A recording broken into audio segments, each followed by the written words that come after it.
The gun pressed cold against Tiara's temple, but her eyes never left Dae-hyun's face. Blood trickled from the corner of his mouth, his hands raised in surrender, something she'd never imagined seeing from the most powerful man in New York's underworld. The warehouse around them reeked of gasoline and fear. "Choose." Victor's voice hissed in her ear, the Russian accent thick with malice. "Your pathetic life, or his empire crumbles. What's a fat little waitress worth compared to the Choi legacy?" Dae-hyun's jaw clenched, his dark eyes burning with an intensity that made her breath catch. "Touch her again," he said, voice deadly calm despite the 5 guns trained on him, "and I will burn everything you love to ashes, starting with your brother." Bold words for a man about to watch his woman die. "She's not just my woman." Dae-hyun took a step forward, ignoring the weapons. "She's the only thing in this world I would sacrifice everything for. And if you think I won't trade my entire organization for her life, you don't know what love has made me." Tiara's heart thundered.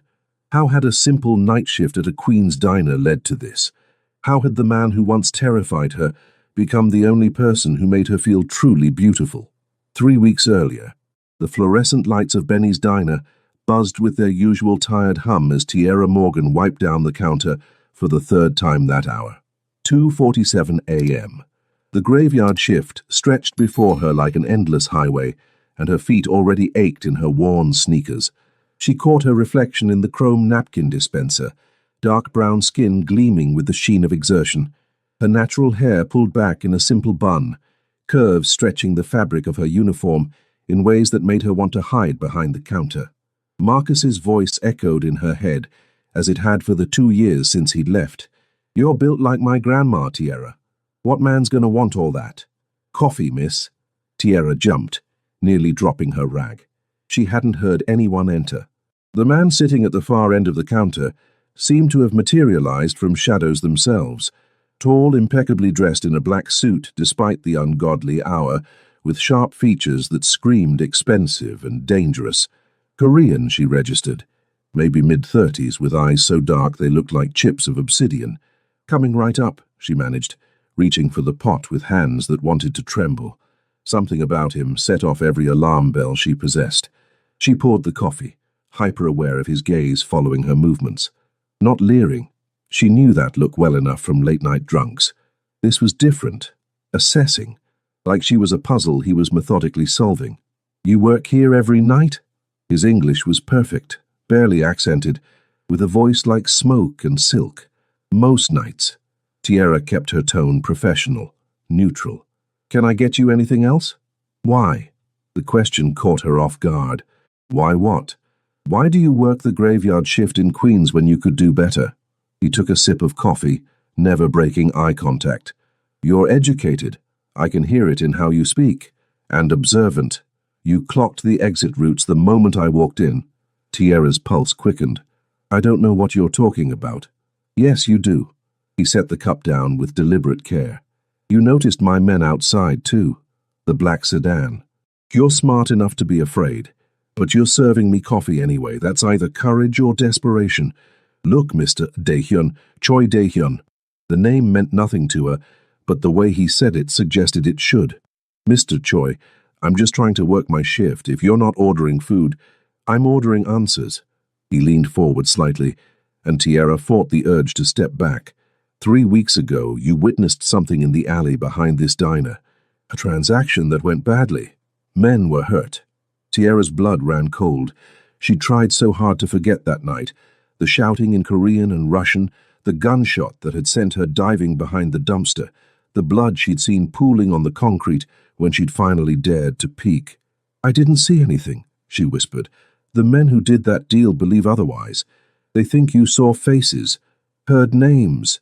Dae-hyun's expression didn't change, but something flickered in his eyes. "They're going to come looking for you, Miss Morgan. And when they do, you'll wish you'd been smart enough to accept protection when it was offered." "Protection? From who?" "You."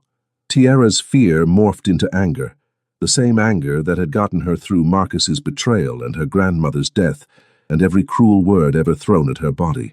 "I don't know who you are or what you want, but I'm not interested in whatever game you're playing. This isn't a game.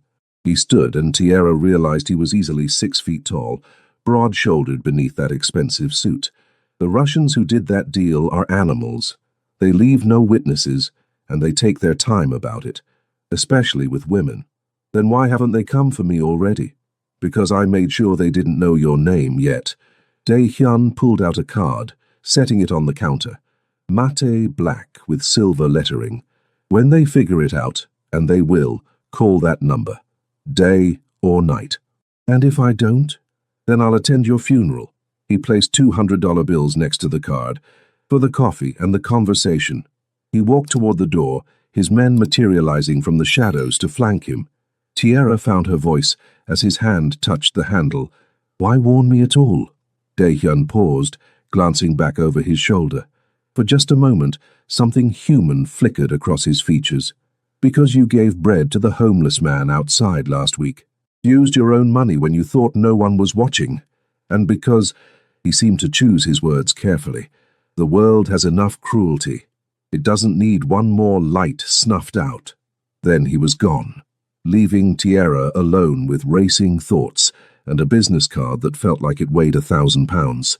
She should throw it away, should call the police, should quit this job and move somewhere far from New York's underworld. Instead, she slipped the card into her apron pocket, right next to her grandmother's rosary. 3 hours later, as dawn broke over Queens, Tierra walked to her apartment, with exhaustion dragging at her bones. The card burned against her hip, a constant reminder of dark eyes and dangerous promises. She didn't notice the black sedan that followed her home, didn't see the Russian with the scar photographing her building from across the street, didn't hear the phone call that sealed her fate. But Dae-hyun did. In his penthouse overlooking Manhattan, he watched the surveillance feed with growing fury. Sir, his second-in-command, Jun-ho, spoke quietly. The Russians have her address. Increase protection detail. I want eyes on her 24/7. She's nobody to us. A witness who saw nothing useful. Why risk? Because she's mine. The words came out before Dae-hyun could stop them, surprising even himself. Jun-ho's eyebrows rose. Sir? Dae-hyun stared at the screen at Tierra's face as she climbed the stairs to her apartment, exhaustion and strength written in equal measure across her features. Something had shifted in his chest the moment she'd looked him in the eye with fear, but no submission. When she'd served him coffee with hands that trembled but never spilled, he'd spent 15 years building an empire on violence and fear, had become exactly what his father wanted, a weapon in human form, sharp and merciless. He'd forgotten what it felt like to want to protect rather than possess, until a curvy waitress with tired eyes reminded him he'd once been capable of something other than destruction. Just do it, he said quietly, and find out everything about Tierra Morgan. Everything.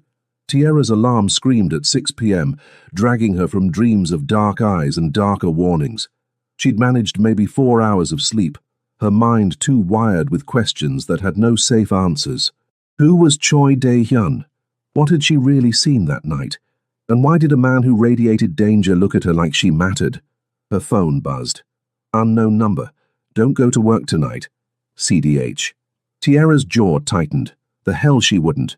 She had rent due, electricity bills piling up, and the last of her grandmother's medical debt still hanging over her head like a guillotine. Some mysterious crime lord didn't get to dictate her life. She texted back, I don't take orders from strangers. The response came immediately. You will when those strangers are trying to keep you alive. I can take care of myself. I'm sure you believe that. A pause then. The diner burned down 3 hours ago. Gasoline and an accelerant. Professional job. You would have been inside. Tierra's hands went numb. She pulled up the news on her laptop, and there it was. Benny's Diner. The place she'd worked for 3 years, reduced to a smoking shell. The article said it happened around 4 a.m., right when she'd normally be alone doing prep work. Her phone rang. Same unknown number. She answered with shaking hands. Now do I have your attention? Dae-hyun's voice was infuriatingly calm. They tried to kill me. Her voice came out smaller than she wanted. They tried to eliminate a potential witness. There's a difference. She heard the sound of a car door closing, traffic in the background. Pack a bag. Essentials only. You have 15 minutes. I'm not going anywhere with you. Then the next fire will be your apartment building, with you and 43 other residents inside. The Russians don't care about collateral damage. Tierra's stomach churned. You can't know that. I intercepted their communications 20 minutes ago. Why do you think I'm calling? His tone softened slightly. Tierra, I understand you don't trust me. You shouldn't. But right now I'm the only thing standing between you and a very painful death. So pack your bag, and when the black sedan pulls up in 12 minutes, get in it. And then what? You keep me prisoner? I keep you alive. A pause. There's a difference. The line went dead. Tierra stood frozen in her tiny studio apartment, mind racing. Every instinct screamed, this was insane. You didn't get in cars with men like Choi Dae-hyun. You didn't let yourself become indebted to people who operated outside the law, but you also didn't burn to death because pride mattered more than survival. She packed. 12 minutes later, a black sedan pulled up outside her building, the same one from last night. Tierra climbed in before she could change her mind, clutching her duffel bag like a life preserver. The driver didn't speak, just pulled smoothly into traffic. They drove through Queens into Manhattan, the city transforming around them from working-class neighborhoods to gleaming towers of glass and steel. Tierra pressed her face to the window, watching her world literally disappear behind her. They pulled into an underground garage beneath a building that screamed money. The driver opened her door with practiced efficiency. This way, Miss Morgan. The elevator was all mirrors and chrome, rising so fast her ears popped. The doors opened directly into a penthouse that belonged in a magazine, floor-to-ceiling windows overlooking the Manhattan skyline, furniture that probably cost more than her yearly salary, art on the walls that might be originals. Dae-hyun stood by the windows, hands in his pockets, still wearing that impeccable suit. He turned as she entered, and Tierra was struck again by how he moved, like violence contained in elegant packaging. Welcome, he said simply. To my prison? Tierra set down her bag, lifting her chin. Let's not pretend this is anything else. To your protection, he gestured to the space. The guest suite is through that door. You'll find everything you need. My housekeeper stocked it based on your sizes. Tierra's eyes narrowed. How do you know my sizes? I know everything about you, he said it matter-of-factly, without malice. Tierra Isabella Morgan, 28 years old. Raised by your grandmother Maria Santos after your mother died of breast cancer when you were 12. Graduated from Queen's College with a degree in social work, but couldn't find work that paid enough. Worked 3 jobs until your grandmother's cancer diagnosis. Dated Marcus Williams for 4 years until he left you for someone thinner. His eyes met hers. Shall I continue? Rage and humiliation burned through her. You had no right. I had every right. You're under my protection now. That means knowing your vulnerabilities. He moved closer, and Tierra held her ground even as her heart hammered. It also means knowing your strengths, like how you paid for your ex-boyfriend's mother's surgery even after he left you, how you organized a food drive for your building during COVID, how you read to nursing home patients every Sunday before your grandmother died. Tierra blinked back tears. Why does any of that matter to you? Because I need to know what kind of person I'm protecting. Something shifted in his expression. And because I need to understand why I can't stop thinking about a waitress who should mean nothing to me. The admission hung between them, raw and unexpected. I don't understand any of this, Tierra whispered. I'm nobody, just a girl who worked, in a diner. Why would anyone want to kill me? Why would you risk anything to protect me? Dae-hyun was close enough now that she could see flecks of amber in his dark eyes. You saw Viktor Kozlov that night, the second in command of the Bratva's New York operations. He's paranoid, violent, and currently at war with my organization over territory in Queens. He paused. And you're right. You should mean nothing to me. But when I sat in that diner and watched you carry the weight of the world on your shoulders, while still managing kindness, his hand lifted, stopping just short of her face. I haven't felt anything in 15 years, Tierra. Not fear, not joy, not even anger. Just cold calculation. Until you. That's not protection, Tierra breathed. That's possession. Maybe. His hand dropped. But possession keeps you breathing. Nobility gets you dead. He stepped back, and Tierra felt the absence of his proximity like a physical thing. The rules are simple, Daehyun continued, his voice returning to business. You don't leave without security. You don't contact anyone from your old life. And you do exactly what I tell you when I tell you to do it. So I'm a prisoner. You're alive. In a few weeks, when Victor is dealt with, you can return to your life. Until then, this is the cost of survival. Tierra wanted to scream, to run, to wake up from this nightmare. Instead, she asked, "And what do you get out of this?" His smile was sharp and humorless, the satisfaction of denying Viktor Kozlov what he wants, and he seemed to struggle with the words. The chance to prove to myself I'm still capable of protecting something, instead of just destroying it. Before she could respond, his phone buzzed. He glanced at it, his expression hardening. Junho will show you to your room. Don't try to leave. The building is secure, but only if you follow protocols. Wait! But he was already moving toward the elevator, barking orders in rapid Korean to someone on the phone. A man appeared from another door, young, professional, with a deferential bow. Miss Morgan, please follow me. The guest suite was larger than her entire apartment had been, with a king-sized bed, private bathroom, and a closet already filled with clothes in her exact size. Tierra sank onto the bed, her mind reeling. 24 hours ago, she'd been a waitress worried about tips and rent. Now she was living in a penthouse under the protection or control of a Korean crime lord who looked at her like she was simultaneously precious and dangerous. She pulled out her phone, thinking of people she should call, friends, former co-workers, someone to explain this insanity to. But Daehyun's words echoed, "You don't contact anyone from your old life." For the first time since her grandmother's death, Tierra felt truly alone. In his office downstairs, Daehyun stood at his own window, hands clenched behind his back. Junho entered quietly. "Sir, Victor knows she's here. He sent a message." "What kind of message?" "The kind written in blood." Junho pulled up photos on his tablet. 3 of our peripheral operators. Executed. Left in Queens with a note, "Return the woman." Daehyun's jaw clenched. "Double the security. Lock down protocols. And get me everything on Victor's recent movements." "Sir," Junho hesitated. "Why her? She's not worth a war." "She is to me." The words came out harder than intended, and that makes her worth everything. 3 days in a gilded cage taught Tierra that luxury was just another word for suffocation. She had everything: gourmet meals prepared by a private chef, clothes that actually fit her curves instead of just containing them, access to every streaming service imaginable. What she didn't have was freedom, or answers. Daehyun was a ghost, appearing only briefly for tense conversations that revealed nothing.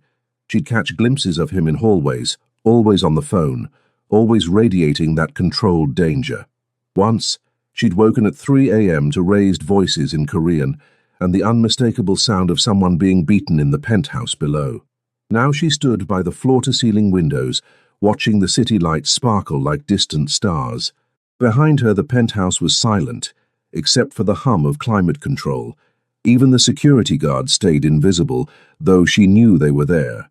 "Can't sleep?" Tierra spun. Daehyun stood in the doorway of his private office, tie loosened, hair slightly disheveled. Blood specked his white shirt sleeve, not his own, she instinctively knew. "Someone was screaming earlier," she said quietly, in Korean. Then they stopped very suddenly. "Business." He moved to the bar, pouring 2 glasses of whiskey. Brought one to her. "You don't want details." "Maybe I do." Tierra took the glass but didn't drink. "Maybe I deserve to know what kind of man is keeping me prisoner. Protected, not prisoner. Semantics."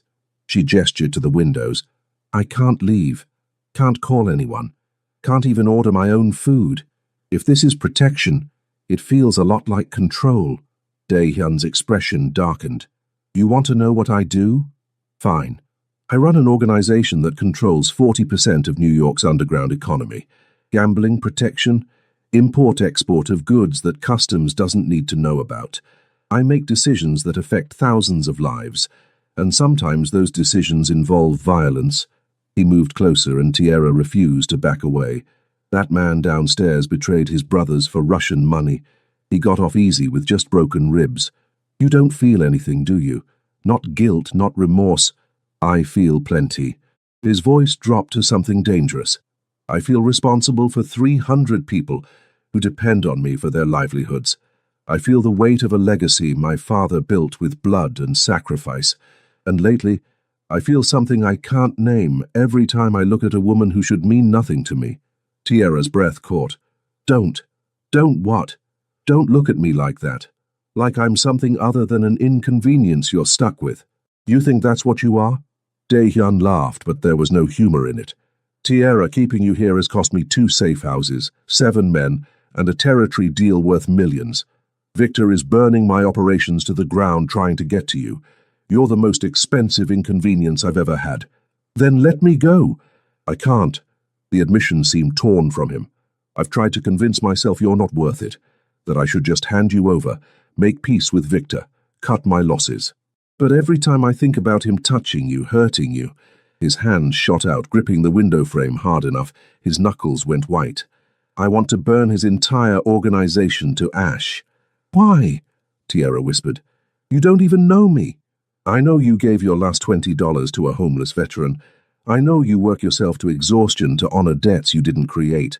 I know you've been told you're not enough your entire life, and you still choose kindness over bitterness. His eyes found hers. I know that in a world that taught me love is weakness, you make me want to be weak. Tierra's heart hammered. Dae-hyun. Her phone rang, the one Junho had given her for emergencies only. They both stared at it. Don't answer, Dae-hyun said sharply, but Tierra was already swiping. Hello? Miss Morgan. The voice was Russian-accented, smooth as oil. My name is Victor Kozlov. I believe you have something I need. Dae-hyun was across the room in 2 strides, grabbing the phone and putting it on speaker. His face had gone carved from ice. How did you get this number? Ah, Choi. Good. Saves me a second call. Victor's laugh was unpleasant.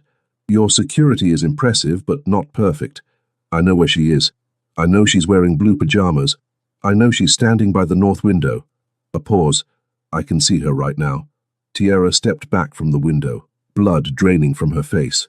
Dae-hyun pulled her against him, shielding her body with his own. Touch her and You'll what? Start a war you can't win? I have 3 times your numbers, Choi, and allies you don't know about. Victor's tone turned contemplative. But I'm not unreasonable. A trade. The woman for peace. Everyone walks away. No, I wasn't asking. The playfulness dropped from Victor's voice.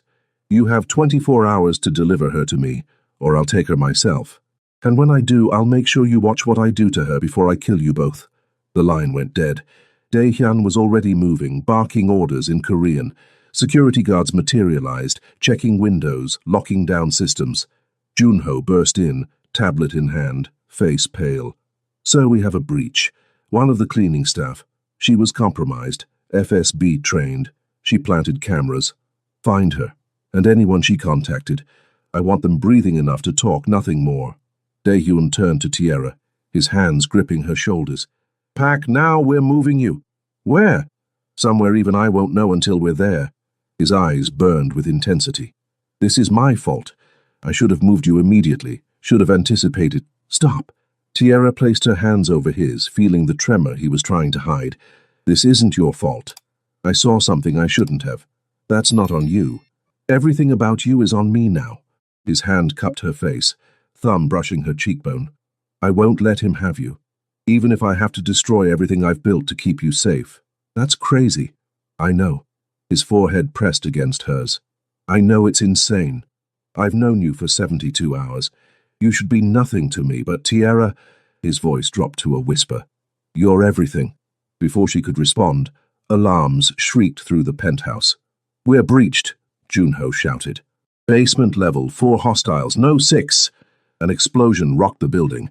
Glass shattered. Tierra found herself shoved behind Dae-hyun as he produced a gun from somewhere, his body between her and danger. Get her to the panic room, he ordered. Now! Hands grabbed Tierra, pulling her toward a hidden door. She fought, reaching for Dae-hyun. No, I'm not leaving you. You don't have a choice."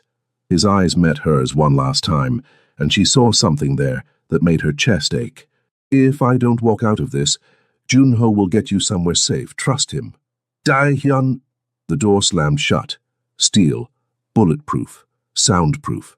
Tierra pressed against it, screaming his name as gunfire erupted on the other side. The panic room was 6 by 8 feet of reinforced steel, stocked with supplies for a siege. Tierra paced it like a caged animal, her mind filled with images of Dae-hyun bleeding, dying, gone. The silence was worse than the gunfire had been. At least noise meant he was still fighting. Junho sat by the door, his weapon drawn, face professionally blank. But his jaw was tight, and he kept checking his watch. "How long has it been?" Tierra asked. 17 minutes. "Shouldn't we hear something?" "Panic room is soundproof. It's designed to—" He cut off as his phone buzzed. Read the message. Went pale. "What? What is it?" "Victor's men breached the penthouse. 8 of them. They—" He swallowed hard. "They have Dae-hyun." Tierra's world tilted. "Is he alive?" "For now. They're using him as bait, demanding we open this door and hand you over, or they'll execute him on camera." "Then open it." "Absolutely not. My orders are to keep you safe no matter—" "I don't care about orders." Tierra grabbed Junho's arm.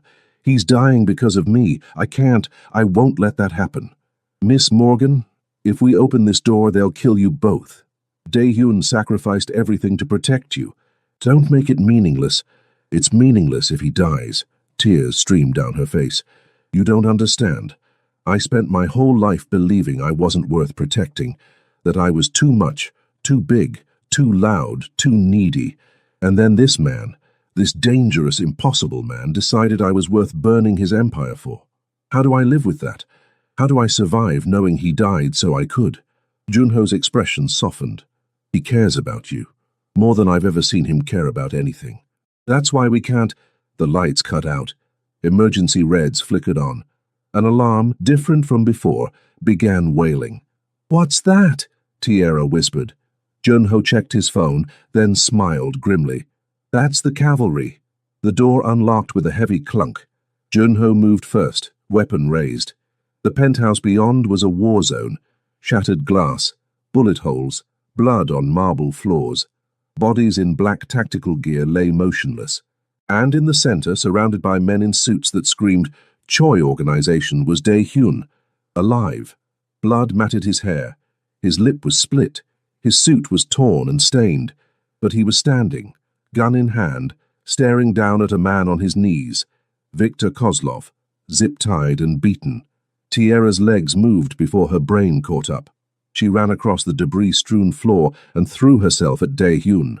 His arms came around her instantly, crushing her against his chest. "You're alive," she sobbed into his shirt. "I thought, they said—" "I'm fine." His voice was hoarse.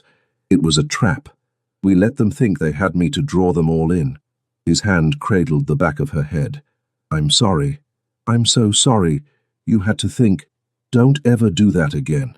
She pulled back enough to see his face, her hands framing it despite the blood.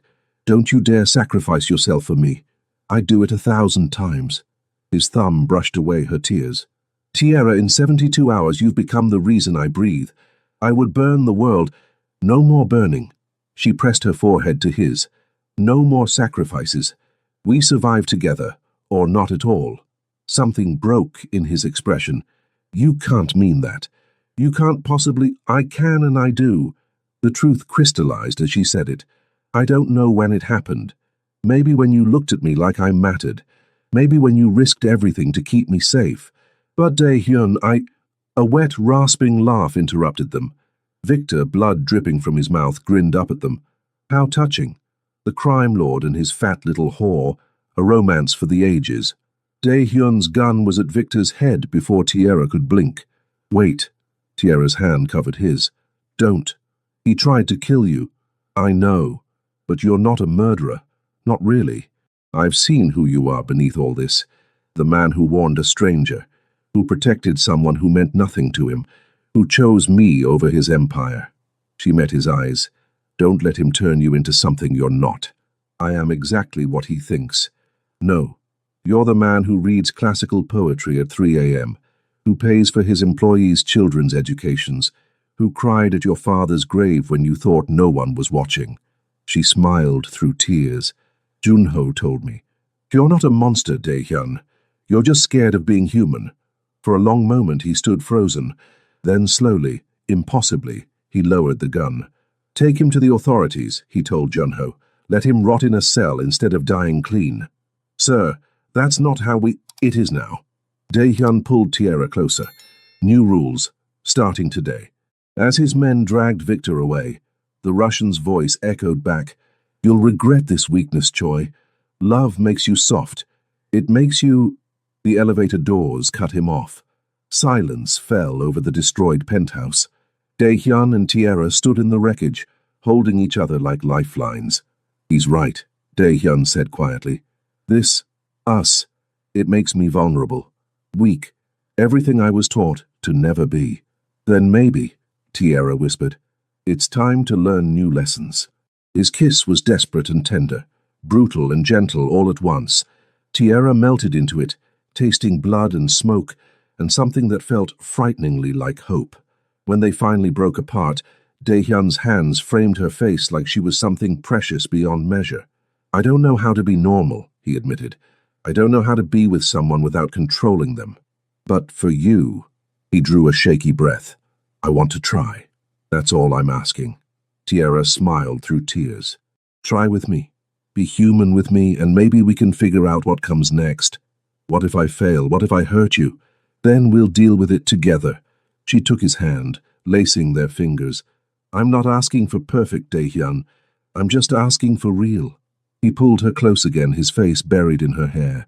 You deserve so much better than a criminal who can barely remember how to feel. Maybe. Tierra tightened her arms around him. But you're what I want. Broken edges and all. Outside the windows, dawn broke over Manhattan.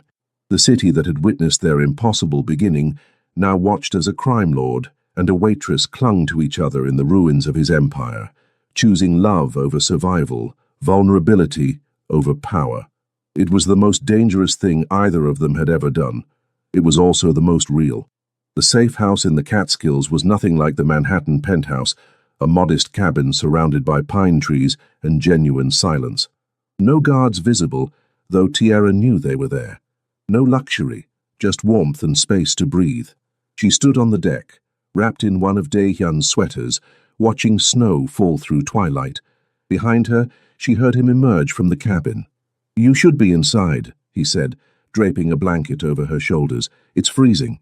I spent the last week in climate-controlled luxury. I missed real weather. Tierra leaned back against him, feeling his arms encircle her waist. Is it done? Victor's in federal custody. His organization is collapsing, and I've made arrangements. His voice was carefully neutral.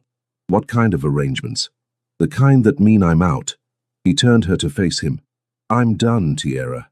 With the organization, with the violence, with all of it. I'm transferring control to Junho and the council. Clean transition, no blood. Tierra's eyes widened. You can't just walk away from— I can. I am. His hands cupped her face. How you asked me to be human with you, but I can't do that while running an empire built on fear. So I'm choosing you, choosing us, choosing a life where I'm not constantly calculating who to hurt next. Dae-hyun. Tears pricked her eyes. That's your legacy. Your father's— My father built something that cost him everything, including his humanity. I won't make the same mistake. His forehead pressed against hers. You're my legacy now. Whatever we build together, that's what matters. What about money? How will we— I have enough legitimate investments to live comfortably. Not penthouse comfortable, but good, stable. He smiled slightly. Junho's already teasing me about becoming soft. Tierra laughed through tears. You're not soft. You're just choosing different battles. With you, it doesn't feel like a battle. His thumb traced her cheekbone. It feels like coming home.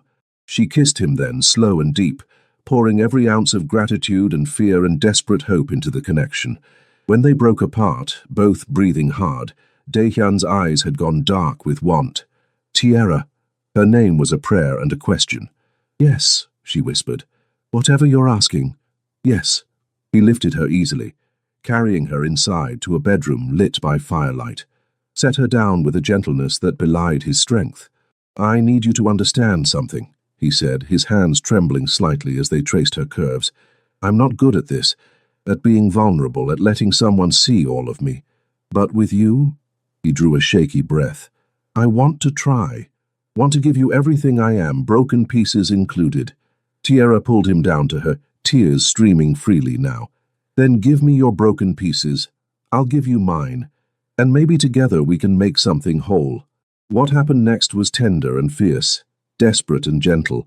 Two people learning how to be human together, how to connect without control, how to love without fear. The firelight painted their skin in gold and shadow, as clothes fell away, as barriers crumbled, as a crime lord and a waitress discovered what it meant to truly see and be seen. Afterward, wrapped in blankets and each other, Tierra traced the scars on Dae-Hyun's chest, evidence of a life lived in violence. Do you regret it? She asked quietly. Everything you're walking away from? Not for a second. His hand captured hers, bringing it to his lips. You asked me once why I risked everything for you.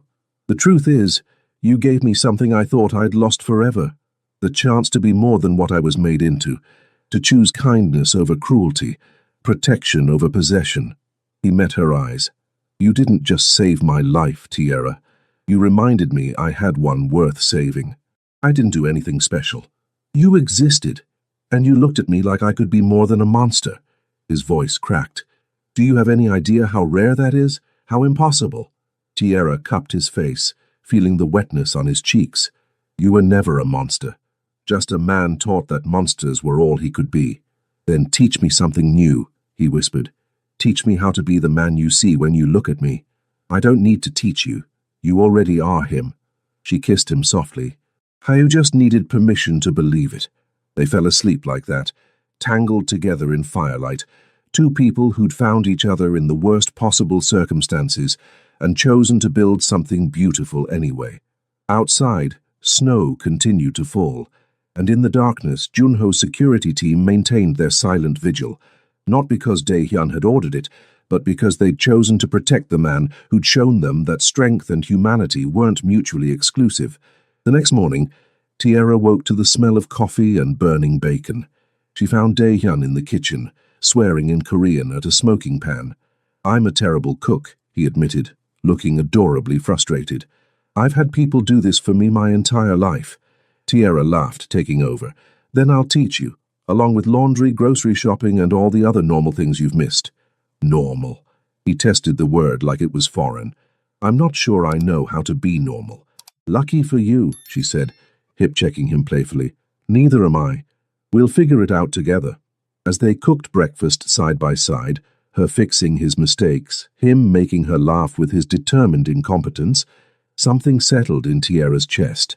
Peace, the kind she'd never known with Marcus, never even imagined possible, because this man, this dangerous, broken, beautiful man, looked at her curves and saw strength, looked at her past and saw resilience, looked at her future and saw partnership. Tierra? Dae-Hyun's voice pulled her from her thoughts. Yeah?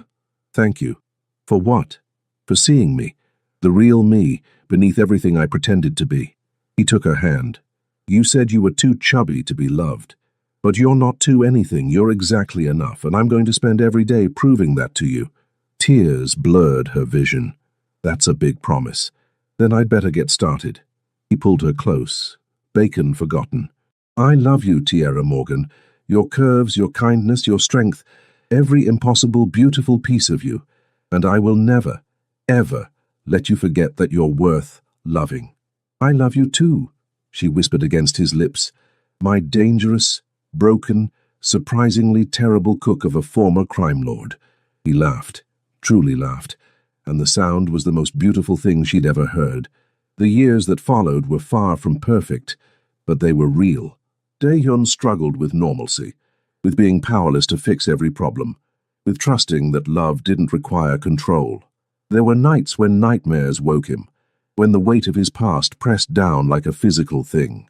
But Tierra was there, steady and strong, reminding him that broken things could heal if given patience and light. Tierra battled her own demons, the voice of her ex that whispered she wasn't enough, the internalized belief that she was too much. But Dae-hyun was there, worshipping her body with touch and words, proving that her curves were beautiful, that her strength was sexy, that she was exactly what he needed. They bought a house in Westchester, not too grand, not too modest, just right for two people learning how to build a life. Dae-hyun invested in community centers and youth programs, channeling his strategic mind toward building instead of destroying. Tierra finished her social work degree and opened a practice helping people trapped in circumstances beyond their control, domestic violence survivors, at-risk youth, families drowning in debt. They worked with couples therapists to navigate the unique challenges of their relationship, the trauma, the trust issues, the different worlds they'd come from. Some days were harder than others. Some arguments revealed wounds that hadn't fully healed, but they chose each other. Every single day they chose each other. Years after that night in the cabin, Tierra stood in their kitchen, bigger than her old apartment, filled with the clutter of actual living, cooking dinner while Dae-hyun attempted to help without burning anything. "You're still terrible at this," she teased, rescuing a pot before it boiled over. "I have many skills," he said with mock dignity. "Cooking just isn't one of them." "What skills?" She laughed. "Besides looking brooding and making me coffee exactly how I like it." He pulled her close, hands settling on her hips. "I'm excellent at loving you. That's a skill that matters." Smooth talker. But she melted into him anyway, because it was true. He'd spent years learning the language of her body, her heart, her needs, became fluent in the ways she showed love, through service, through food, through steadfast presence. "There's something I want to talk about," Dae-hyun said quietly. Tierra tensed. "That sounds ominous." "Not ominous, just big." He turned her to face him. "I want to make this official, permanent. I want—" He pulled a small box from his pocket, and Tierra's breath caught. "I want to marry you, Tierra Morgan. Not because I need to possess you or control you, but because I want the world to know you chose me. You looked at a broken criminal and decided he was worth redemption. And I want to spend the rest of my life proving that faith wasn't misplaced." The ring was simple, a single diamond, elegant and understated. Nothing like the flashy wealth of his old life. Perfect. "Yes," Tierra whispered, then louder. "Yes, 1,000 times yes." He slid the ring on her finger with shaking hands, then kissed her like she was air and he was drowning. When they finally broke apart, both laughing and crying, Tierra held up her hand to watch the diamond catch the light. "Who would have thought?" she said softly. "A waitress and a crime lord. A social worker and a reformed philanthropist," Dae-hyun corrected with a smile. "We're writing a new story now. I like our new story better." "Me too." He pulled her close again, swaying slightly to music only they could hear. "Though I do miss your uniform sometimes. That diner dress did things to me." Tierra laughed, swatting his chest. "You're impossible. I'm yours." He said it simply, like it was the most fundamental truth in the universe. Completely, irrevocably, impossibly yours. And as they stood in their kitchen, dinner forgotten, future uncertain, but faced together, Tierra Morgan understood something profound. She'd spent her whole life believing she was too much, or not enough, but standing in the arms of a man who'd literally torn apart his empire to keep her safe, who chose her softness over his hardness every single day, who looked at her like she hung the moon and stars. She was exactly right. Exactly enough. Exactly, perfectly herself. And that was more than enough for both of them.